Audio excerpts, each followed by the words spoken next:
सोमवीर पहलवान जब आगे था तो वो 20-30 जने लाग रहे, वो धकाए नहीं जा रहे उसमें। मैं बिल्कुल मौके पे था, धकाए नहीं जा रहे उन पे। संख्या ज्यादा होगी थी बस में। पुलिस वालों की संख्या ज्यादा थी, लेकिन पहलवान के 20 जने हाथ ला रहे थे, वो नी पार बस आ रही थी उनकी। इतने मानसन ये पकड़ तो ले हैं, लेकिन तो व्यवस्था इस तरीके की कोई नहीं होती। ये भी प्रशासन का एक बड़ा फेलियर है। धरना लगातार जारी रहेगा तो इससे हम माने कि पहलवानों की प्रैक्टिस पर तो असर है ही, माने कि भविष्य में महिलाओं के मेडल टैली या देश की जो मेडल टैली उस पर भी बहुत बुरा असर होने वाला है। राम राम नमस्कार, हरियाणा तक देख रहे हैं आप और सोनिया सतानीता मेरा नाम है।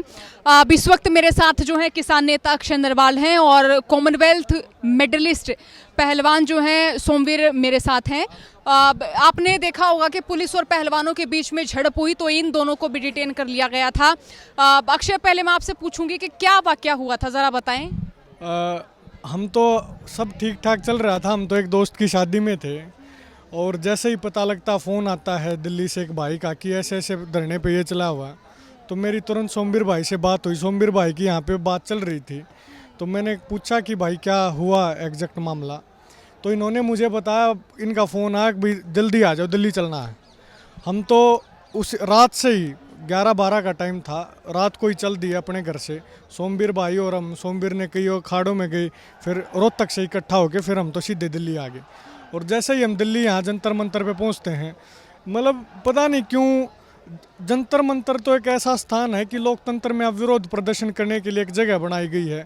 यहाँ जिन पहलवानों के साथ गलत हुआ, जिनके सिर फोड़े गए, जिनकी जो समस्या थी, उनसे हम मिलने के लिए आए थे। हम कुछ करने थोड़ी आए थे यहाँ पे, और हमें उनसे मिलने नहीं दिया गया। पुलिस खड़ी थी, पूरा छावनी में तब्दील था रात को ये।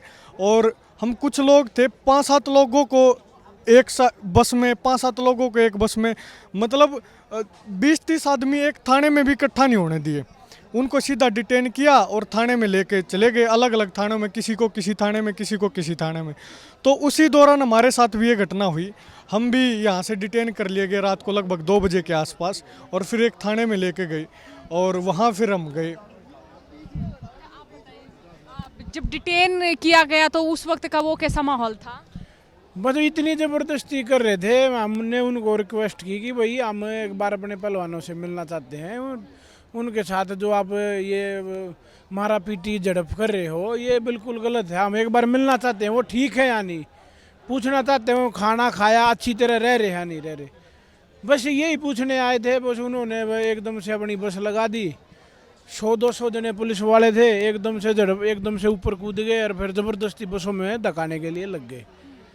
तो फिर उसका ही विरोध किया, भाई हमारा क्या कसूर है बता तो दो। हमने जितने भी वहाँ 1-2 मीडिया भी था शायद, वहाँ में चिल्ला चिल्ला कह रहे हमारा कसूर तो बता दो, किस लिए उठा के लेके जा रहे हो, कोई कुछ बताए नहीं। और एक सबसे बड़ी बात एक और बताता हूँ मैं आपको, एक शतम लगाया था एक ऑफिसर ने। वो क्या बोलता है, जब उन 20-30 जनों से मैं उसके अंदर नहीं दिखाया गया, उसने क्या किया, पीछे से बोला कि इस पे वो लगा दो कि इसने वर्दी पे हाथ डाला है। ये आप पर आरोप? हाँ, वो पीछे से बोल रहा है अपने उसको, अपने सिपाही को कि इनको वो बोल रहा वर्दी पे हाथ डाल दिया, वर्दी पे हाथ डाल दिया। कि मतलब कि इतना झूठा, एक बड़ा तगड़ा झूठा भारी केस कि भाई अगर हमारे इनके ऊपर पार नहीं बसा रही कि हम नहीं धका सकते, तो भाई इनको एकदम नहीं, इसके ऊपर कुछ भी एलिगेशन लगा के और इसका अच्छा सा केस बना दो। ये शतम लगाया हुआ कितना बड़ा ऑफिसर हो जाता है। वो अपने मुंह से ये बोल रहा था, कहाँ क्या करें अब, ऐसे इस तानाशाह देश में क्या करे जहाँ झूठ के भी केस बना दिए हैं। क्या करे, क्या आम आदमी क्या करे, जो लोग घरों में सो रहे हो ना भाई, आज तो आड़ा हम लड़ना करे हैं, कल या तुम भी लड़ोगे। जुकर आड़ा ये पहलवान समर्थन मांगे ना थारा, तुम इमनू सोचते होगे अगर मारी छोड़े न केस हो ना आराम तय, कोई बात नहीं भाई, थारा नंबर आओगा जब तुमने भी जरूरत पड़ेगी।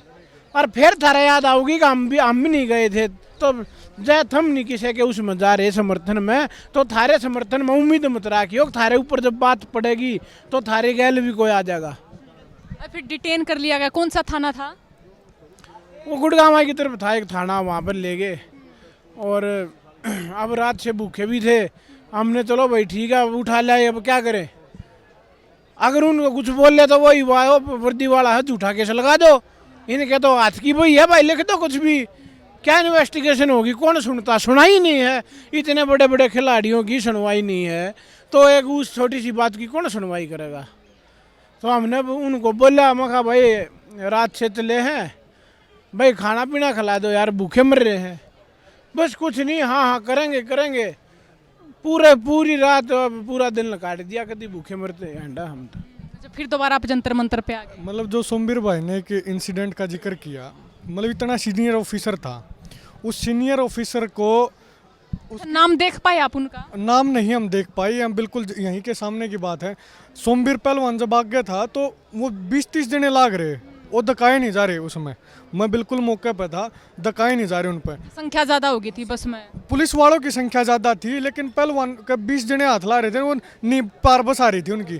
फिर दूसरा पहलवान भी आ गया था, पहलवानों का भाई मैं कोने जाऊँ तार पे, उनकी मतलब नहीं उन पर गया, उनका उन क्या कराया उनने, एक षड्यंत्र, एक जो माइंडेड वो पुलिस ऑफिसर था, वो नू बोला मैं भीतर जाऊँ, अब लगाओ मेरी वर्दी के हाथ। मैं मौके पे था, वर्दी का कोई जिक्र नहीं, कोई हाथ नहीं, हम तो वो बस के वो चढ़ के पकड़ने वाले होते हैं और नीचे पैर लगा के उन्हें रोक रहे थे, बोला भाई अब लगाओ मेरी वर्दी का हाथ। मतलब पुलिस वाले को ट्रेन इस तरीके से किया गया, अब नू ना मानना तो दूसरी तरीके दें।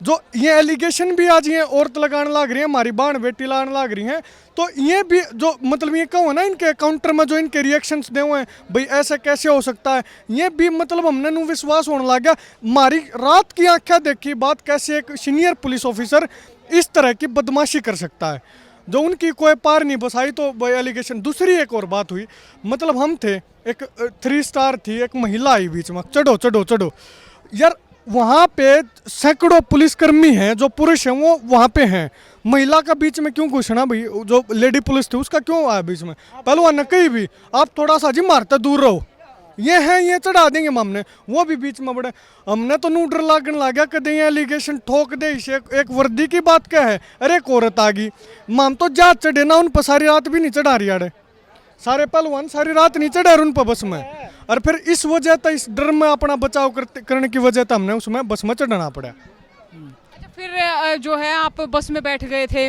जो मैंने लाइव वीडियोस भी देखी, बहुत सारी लाइव वीडियोस भी चल रही थी।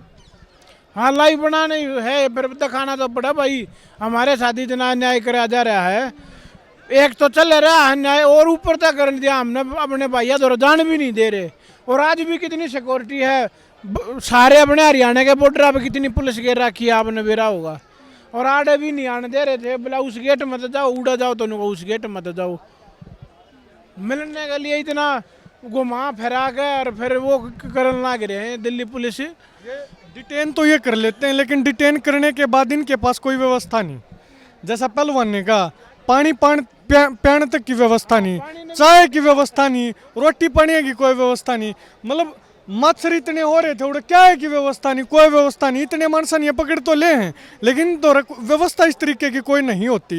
ये भी प्रशासन का एक बड़ा फेलियर है भाई, ये आन लाग रहे मानस तम पकड़ो हो तारी जिम्मेवारी पे, इन्हें डांटोगे कड़े या तो तम देखो कि कड़ा डांटोगे, इतने मानस आन लाग रहे, पता नहीं मतलब ये जो सारे पुलिस प्रशासन भी ऐसा है, और किसकी ये मतलब शय पे ये इस तरीके के काम करने का काम करते हैं। कोई भी पुलिसकर्मी फिर कहते इतना तो कोई मसला ही नहीं था भाई, मसला नहीं था, क्यों हो रहा कि नींद खराब करो, इन पानी बरसन लाग रहा, गद्दे गिल्ले हो गए, कड़े लेटेंगे, तकत ले लिए, वो फोल्डिंग ले लिए, तो क्या समस्या होगी उसमें।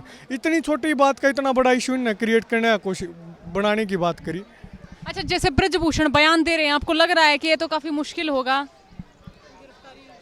वो तो आप देख लो ना, जब सरकारें बचाने लग रही है खुद अपने ने, तो फिर वो तो लड़ाई आम आदमी लड़नी पड़ेगी उतर के।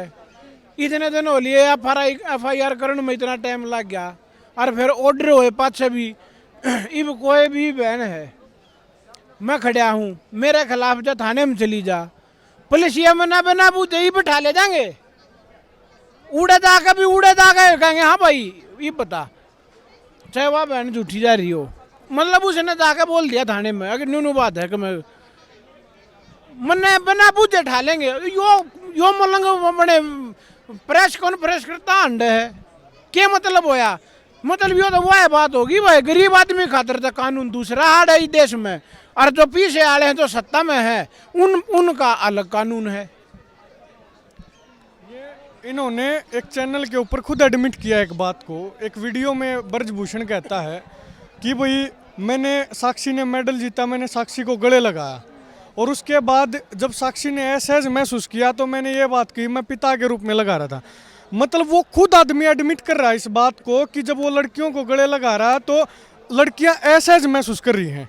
वो खुद एडमिट कर रहा है। इससे बड़ा सबूत क्या चाहिए? इससे इतने बड़ा इस हिस्ट्री शीटर है, वो पूरी उसकी हिस्ट्री है जो 38 मुकदमों की, वो पूरी लगाई। इससे बड़ी हिस्ट्री उसकी क्या चाहिए? तो उसके बावजूद उसकी गिरफ्तारी नहीं। अगर जरा सी नैतिकता इन बीजेपी वालों में और इनमें है तो वो सिंपली ये, मतलब ये किस तरह का परसेप्शन क्रिएट कर रहे हैं कि ये इन ना भाई ये खुद कुश्ती माँ गाना चाहूँ हैं, इस फेडरेशन के पदाधिकारी बनना चाहूँ, फेडरेशन को हाथ में लेना चाहूँ, खेल को हाथ में लेना चाहूँ। मेरी एक सिंपल सी बात है, अगर आप में जरा सी नैतिकता है, मैनू को इन पहलवाना की गलती है, आप में जरा सी नैतिकता, आप इस्तीफा दो और आप नू कह दो इस बात की सीबीआई जांच करवा लो। मैं पहलवाना की तरफ भी बात मुक्की, इनकी तरफ ही बात मुक्की। जो सीबीआई की जांच हुआ है और उसमें जो रिपोर्ट आवा है उसका आधार पर अगर ये झूठे हैं तो फिर प्रेस कॉन्फ्रेंस कितनी है कर ले और इन्हें झूठा साबित कर दे।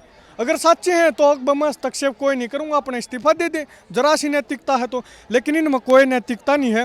हर फेडरेशन, चाहे क्रिकेट की फेडरेशन की बात करो, क्रिकेट की फेडरेशन में अमित शाह का बेटा जिसने पूरी उम्र बैट पकड़ के नहीं देखा, इस फेडरेशन में ऐसे हैं आदमी हैं जिनने पूरी उम्र लंगोट बांध के नहीं देखा।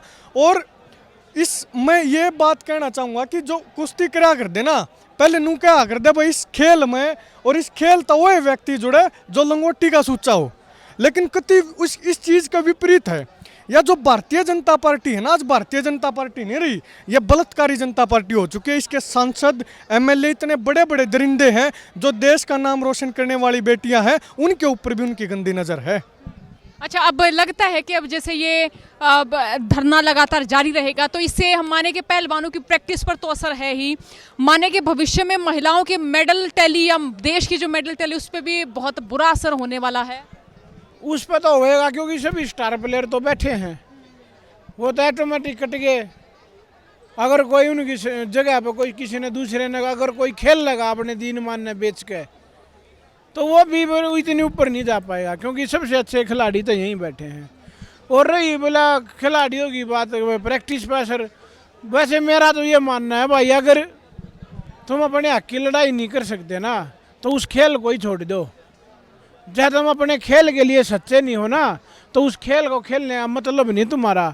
क्योंकि हर एक खिलाड़ी, हर एक कोच, सभी हर एक गहराई तक सच्ची बातों को जानते हैं कि कैसे कैसे क्या खेल होता है। शुक्रिया बातचीत के लिए। तो यहाँ पर हम देख रहे हैं कि जिन पहलवानों को डिटेन किया गया वो दोबारा यहाँ जंतर मंतर पर आए हैं अपना विरोध वो फिर से जताने के लिए। अब तमाम अपडेट्स के लिए हरियाणा तक के साथ जुड़े रहिएगा। राम राम।